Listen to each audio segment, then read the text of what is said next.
not only being able to post again and people realizing you're back, but also the fact that you posted point 0.8 Yeah. and people were celebrating it. It's, again, a fallacy that I see all the time on Strava is like, or I'll hear from people, I'm not fast enough to be on Strava, or I'm not going to post that activity because it wasn't my best performance. And I have to remind people, it's like, it's not the performance that counts. Rarely does anybody look at the pace in any meaningful way. It's the fact that you're out there. And frankly, sometimes it's important that you're actually celebrating the fact that I 3/4 of my runs nowadays are what I call recovery runs. In fact, I had one the other day. I joked it was, I'm recovering from my recovery day.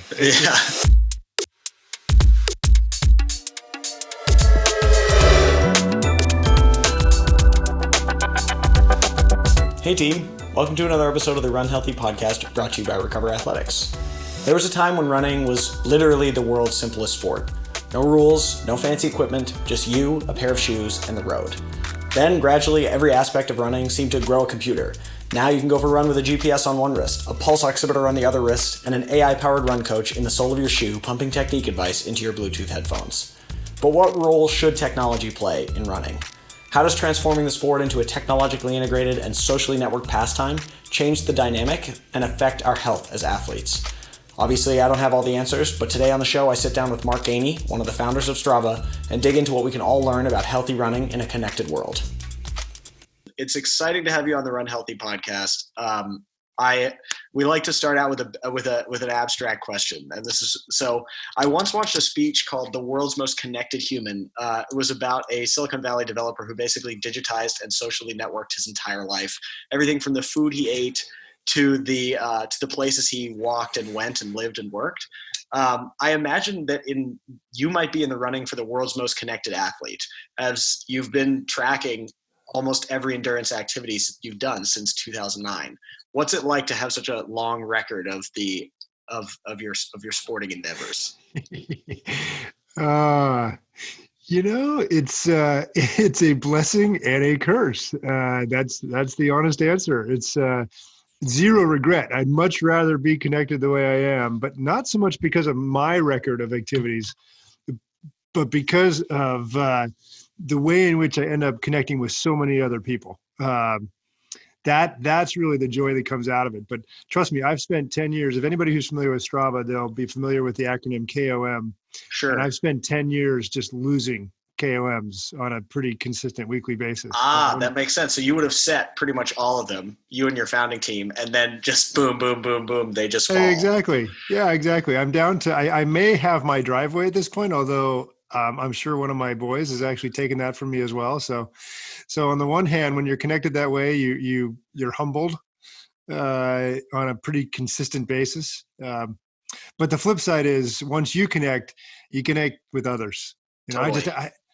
Great message that came in on one of my activities just yesterday from an 80-year-old Strava member. He's been running since 1968. He is incredibly consistent. He is out every day, does this 6-mile jog. Wow. And just talking about the impact that Strava has had for him and reaching out to me. And that makes the connection worth it.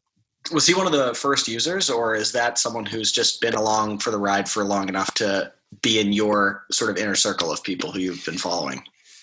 Yeah, no, he's actually a fairly new to my own sort of network, and it's kind of the way it happens in Strava, which is it's word of mouth, right? We're not trying to game the system or create unnatural networks or folks, but this was a friend of a friend, and it just all of a sudden, what starts as a simple follow, and you're kind of seeing, and I could learn something from this guy. And then the next thing you know, you're chatting with each other. And the likelihood that we'll ever meet in person is pretty slim, but the idea that we have this common bond around running every day is really special. Yeah, I like I actually had a relationship develop in Boston that started over Strava. We passed we ran about a mile with one another, and Strava suggested that we ran together. And so we both followed one another. And then a couple months later, I ran into him on the trail, and we've been kudosing for a month or so. And I was like, "Are you Matt?" And he's like, "Are you Nick?" And I was like, "Wow, this is truly big moment." And now we chat all the time. So it's pretty awesome. Yeah. Somebody mentioned the other day, Strava is like the Tinder for athletes, and I get a little nervous with that one. But these connections are really fun, and So that to me, that's what it is to be connected via Strava. Totally. So before Strava went mobile and like inherently became social when you launched the app in 2013, social networking in sports only really mixed in bars. You know, you'd pal around with your biking or running buddies and tell maybe slightly tall tales about workouts or how fast you did a climb, but there wasn't an opportunity to see it unfold truthfully every morning when you upload. When you were kind of envisioning the future of the company and the future of the app, was there a yearning for visibility into your training partners' programs? Did that motivate the build at all? You know, the funny part about our history, we're 11 years old, and so what people forget is when we started, the intent was not to go create community from day one. There was always this vision. Michael and I, as my co-founder, we'd met on a crew team together. We'd really sort of enjoyed the aspects of being on a team. And there's no question that we were trying to figure out a way to recreate some of that camaraderie and esprit de corps. But when we looked at actually executing the business, one of the things we learned very early was, look, we're good chance we're only going to have one customer on Strava who's uploading one activity. How do we make that interesting?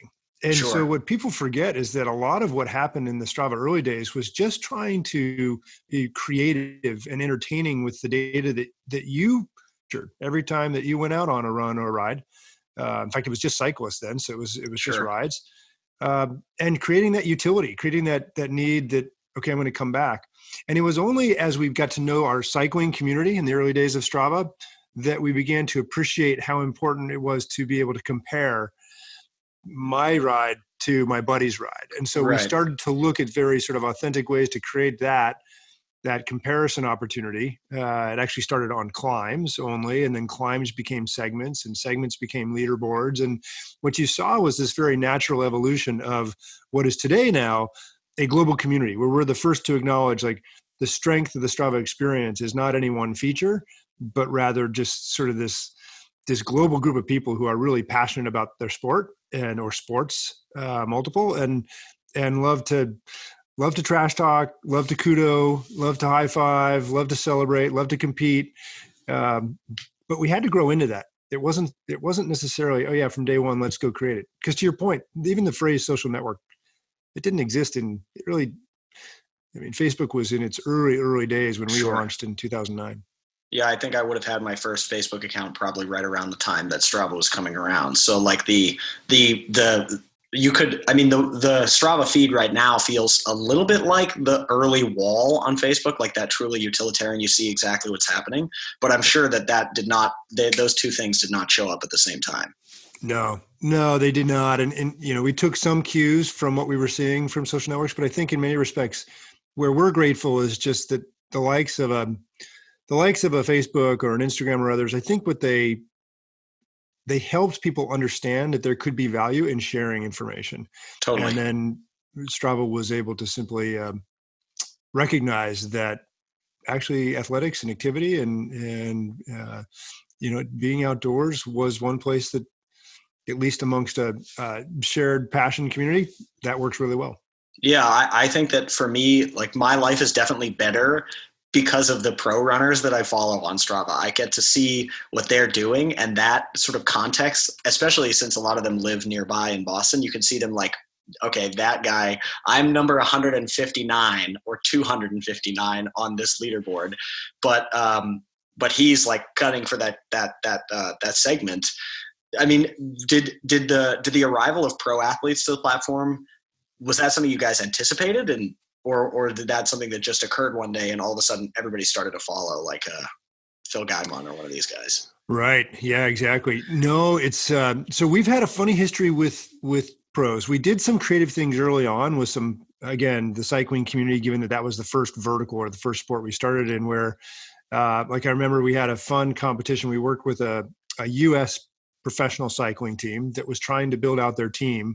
And so they ran a competition where they allowed Strava athletes, Strava cyclists to basically submit. Like audition for the pros? Yeah, there was a little bit of like auditioning, like submit your Strava activities. And based on certain performance characteristics, I think they narrowed it down to whatever it was, 2 or 3 finalists, and they brought those finalists to a camp, and they ultimately selected a team member. And we learned a lot of hard lessons. We learned that you try to do all the typical things of, okay, maybe we should be sponsoring teams, or do the very Right. traditional sort of sports marketing, and that never was terribly effective for Strava. So where we ultimately came was full circle. We came to this notion that if a pro found us and was having fun on Strava, was engaging on the platform, was finding utility in it, then we absolutely wanted to understand ways in which we could engage with them. But it was never the other side. We did not go and pay athletes and, hey, come in. And we just found that it was more important to be organic and let it grow that way. And to your point, it's been really fascinating. I think today we have well over 2/3 of the pro tour during the Tour de France uploads to every stage. And the pro running community has been fascinating to watch. The trail runners, the ultra runners, the Olympians. To your point, I mean, you realize just how human they actually are. 100%. That's one of my favorite things. One of my favorite moments on Strava was a day I ran 10 miles at something like 8-minute pace. And then Jim Walmsley, who was like, having this moment of superstardom, and he's like, can he make the Olympic team on the roads, blah, blah. And he does 10 miles at 8-minute pace. I'm like, hell yes. This is one of the best moments of my life. But that insight is so, I think it's like super unique to Strava. And it definitely doesn't have like that Instagram influencer type experience where everybody's following them. It's like, oh, there's 5,000 people who are queued in and they want to know. And then you get, and then the athlete is like, I have a duty to be totally honest, and they upload everything. And it's really cool to see. Yeah. Yeah, no. And it's funny you bring this up, because I think they've had to go through their own learning curve. And again, going back to the cycling community earlier, I remember there was a lot of hesitation in that they didn't necessarily want their competitors to see the workouts they were doing. Interesting. Then it was, well, I'll post my activity, but I want to hide certain things about it. So for instance, a little known fact, but there was a period of time there where we allowed the pros to hide their power output, the actual wattage that they were creating with their on the bicycle. And I think, that's the kind of area where we learn to sort of, how can we partner with them effectively so that they're able to get what they need. But I think for the most part, the ones who just figured out how to be transparent and just go and enjoy the platform and realize that there's a lot of camaraderie and a lot of support that they'll get, it pays dividends. And so today, now you see they truly are transparent out there.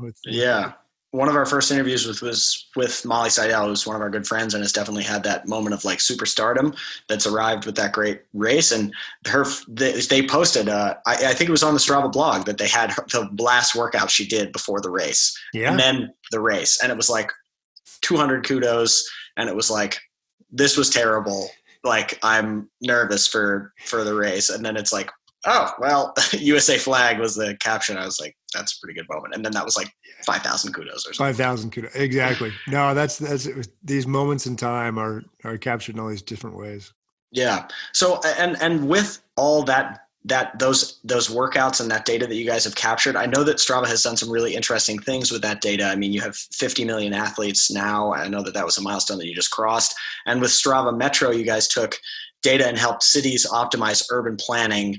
And for the runners out there, I'm curious, what are some of the unique conclusions that Strava has drawn from the data that they can aggregate from the running community? Yeah, I mean, I'll give you just little anecdotes, and particularly given sort of our transition from having just been for cyclists, and then to your point, when we really came forward with running, and it's been a long time now. I mean, we launched running in 2013, but we went through a pretty steep learning curve because we assumed that many of the behaviors that we saw in the cycling community would just naturally translate over to running, and we wouldn't have to do much to the experience. And the reality was, like, we had to take a big step back. We had to reshape our company in multiple ways, not only from a technology and the features perspective, which actually we had to deliver a very different set of features for runners, but even internally our DNA. A lot of great cyclists inside the company that thought they could build for runners. And the reality was, it was important to bring running DNA inside. So, started with all the mistakes we made in being authentic and really thinking about a software experience or an online experience that would be motivational for runners. And then what you start to learn things like runners are creatures of habit. Runners are, a lot of runs are out of efficiency. I've got 30 minutes. What can I go do from my house? And, I'll probably end up doing the same route, way more so than a cyclist. Cyclists will Sure. go off and explore and so forth. Runners just, again, they have their favorite routes, which You is need where to know where match the run. bathrooms are. You need to be able to easily return home. Like You there's know, these they're, variables that are extremely important. That's exactly right. And so you sort of, you fall into what you know, but you can celebrate that. That's where, a feature as simple as matched runs became a really important thing that, like, well, okay, they're doing the same course over and over. How do we have some fun with that? There's a different kind of socializing that goes on. Cyclists do a lot of training together, a lot of group rides and so Yeah. forth. It's less so the case with runners. Not to say that runners don't go out and run together and train together and so forth. But when you compare and contrast, there's just a lot of solo training that goes on. Sure. But then they celebrate sort of the way in which they're training once they're on Strava. So it's, to your point, that kudoing, that commenting, the sharing of information. Another one, runners are fantastic at setting goals. Runners, again, do the compare and contrast. Cycling, inherently social, but also it's not like you can go out and talk to dozens and dozens of cyclists and they'll all talk about the events that they've signed up for. Sure. It's actually kind of rare. It's kind of hard to participate in cycling events, and it's intimidating, and you don't want to be on the start line with a bunch of hardcore cyclists. Crit racers, and it's Crit like, racers. whoa, it's big time. Exactly. But when you contrast that to the running community, there's always another event that they're training for. There's another, and that can be as simple as the local 5K turkey trot, or it can be one of the world major marathons. But there's what we found in general, generalizing sort of what we've learned is, events are important. Totally. Fascinating during this time right now, because with the loss of events, we're seeing a real yearning for, how to be creative in a time where the running community needs things to train for. Strava is a great app for running. You know what another great app for running is? Recover Athletics. Yep, bet you didn't see that coming. Recover Athletics is an injury prevention app. It'll help you treat nagging pains and prevent injury so you can run better, hurt less, and have a better time out there. What are you doing? Go to the Apple App Store, type in Recover Athletics, get a recovery plan today, and run your best tomorrow.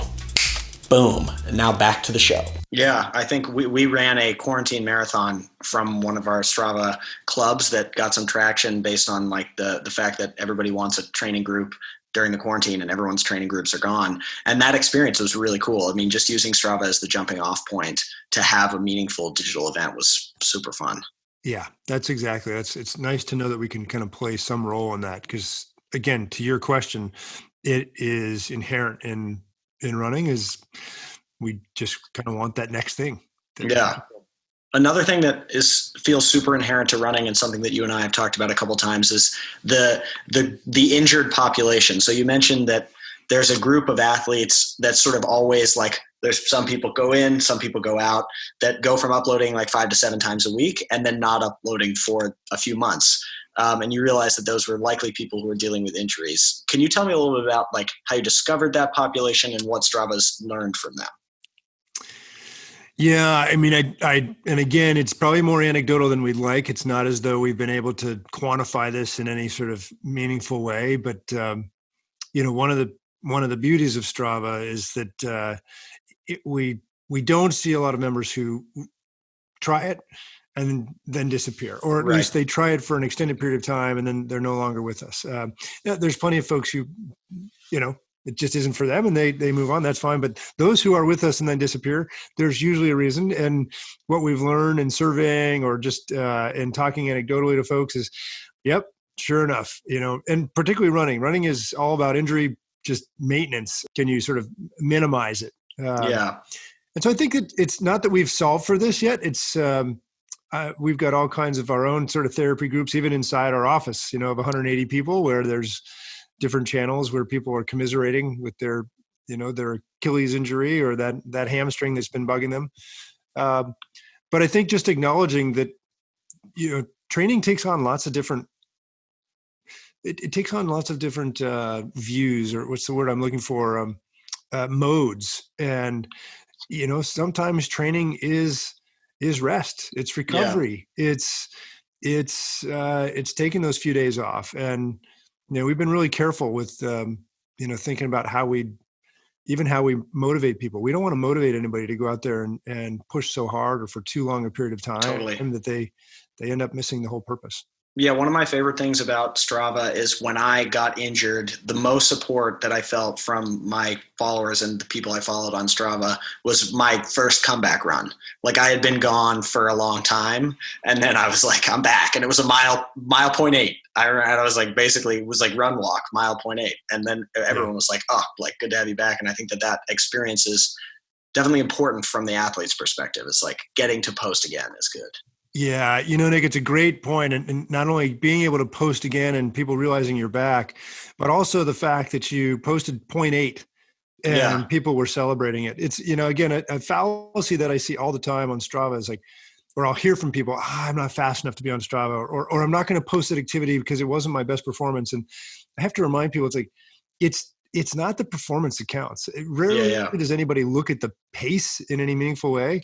It's the fact that you're out there. And frankly, sometimes it's important that you're actually celebrating the fact that I 3/4 of my runs nowadays are what I call recovery runs. In fact, I had one the other day. I joked it was, I'm recovering from my recovery day. It's like, as I get older, it just seems like there's more and more of those, but I get more kudos for the fact that I'm just out there and that's what I'm doing. And that, I'm trying to get the legs back. And if I take a good photo on one of those days, all the better. Now I can really get the kudos going. Yeah, exactly. It's like, it's hard to be inauthentic when there are numbers to support the truth. Like I remember having one run where my heart rate was like a bazillion. And I was like, no, my watch isn't malfunctioning. Like that's real. And I'm going really slow.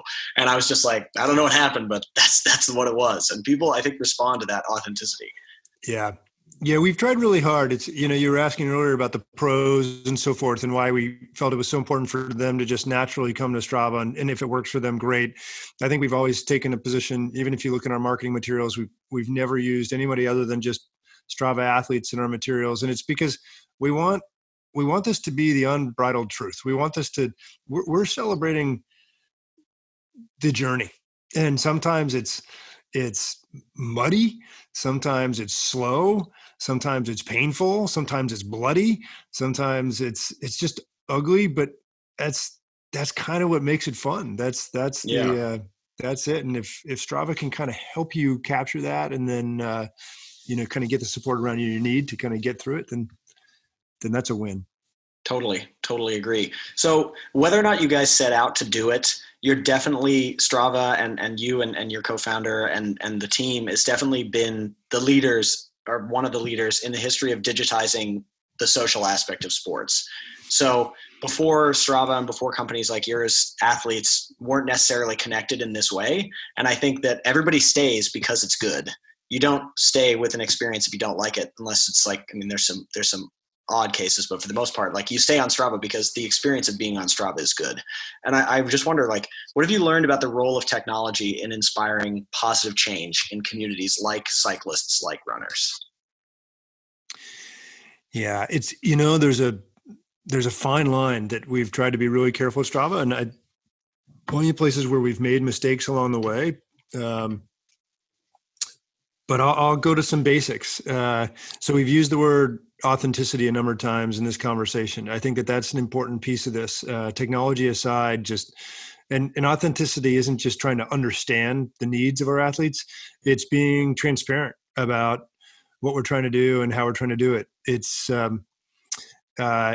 recognizing that technology should be in support of your overall objectives. There's a ratio inside Strava. We look at all kinds of KPIs and performance numbers inside the company, but there's one that we're really proud of and one we actually pay a lot of attention to, and that the ratio of time being active to the time in app. In other words, the minutes that you get your eyeballs in the app versus the minutes that you're out there doing something. Sure. Right now, that ratio is 50-1. So for every 50 minutes that you're active, you spend approximately 1 minute in the app. And we're actually seeing that ratio increase. So for us, we're seeing people just be more active. And people think it's, we talk to investors and other business-minded people, and they'll actually say, isn't that kind of counterintuitive? Don't you want them spending more time in app? And it's like, no, it's, our mission all along was to motivate and inspire people to be active and to live athletic lives. And we're purpose driven inside Strava. We really believe that the more people who are active that way, they're just better. They're better people. They're better parents. They're better coworkers. They're better students. They're better friends. They're better spouses. The evidence is overwhelming, and this isn't even our research. This is research that's been done for decades by others. So the good news is, by doing that, sure, somebody might spend an hour out working out and only a minute in the app, but to your point, they come back to Strava. They still need that. And that's all we need. So I don't know if I'm answering your question, but for us, the technology is a means to an end. It's sure. Michael and I, we would have started a footwear company if we thought that there was a role that, a new footwear company was the right thing for the athletes, but turns out there's plenty of really good footwear companies out there. And we were a couple of software guys. And so this is what we did. No, it makes sense. I just finished this weekend. I watched a documentary called Transcend, which is about, just completely blanking on his name. Damn it. Well, whatever. He was a Kenyan marathoner who ran the Boston Marathon, won the Boston Marathon, then had a poor race in Chicago and decided to run for a government seat in Kenya as like a more meaningful like pursuit in life. And they have Brother Colm quoted, who's the coach of that famous boarding school in Iten that has produced so many great athletes. And he's like, most of my athletes are never going to compete on the international stage, although that might be a lot of his athletes end up doing it. But for the most part, like, they're not going to. But what you can take from these sports and the experiences of community in these sports can make you better at every aspect of your life. And that's kind of that's what I think is anything that encourages people to do more of the sport, obviously in a sustainable way, makes them better people, which is the end goal at the end of the day. Yeah, we remain confident and steadfast that we're providing a small piece of joy to the world. We're confident in that. Are we curing cancer at Strava? No. We're the first to acknowledge there's some really important work that's being done out there. I mean, right now we're in the middle of this pandemic, as you and I talk, and we're still, we're incredibly thankful for the work that's being done by others. And the small role that we can play is if we can keep people a little healthier, and that's not just healthy in terms of their legs and their heart and their immune system, but even in their head, just clearing the head, the ability to get out there and put 30 minutes in and sweat a little bit and clear your mind so that you can come home and tackle those really big challenges that you face in your life. Great. There's a role for Strava to play in that.